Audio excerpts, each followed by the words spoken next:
If your computer is crashing while you are gaming on Windows 11, there are a few troubleshooting steps you can take.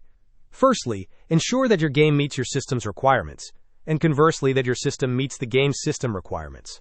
Assuming this is not the issue, let us proceed with the technical fixes. Begin by opening the Device Manager. You can do this by searching for Device Manager in the Windows search bar.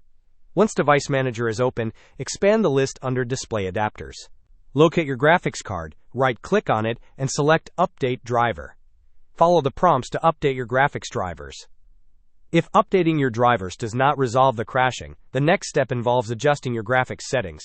Right-click on the Start button and select Settings.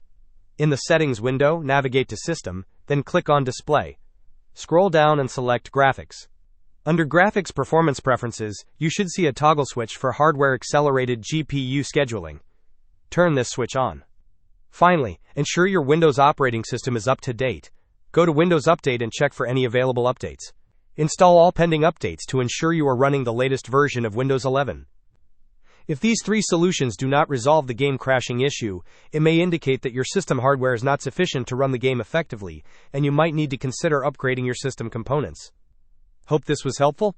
Don't forget to like and subscribe if you enjoyed. As always, thanks for watching, and I will see you in the next video.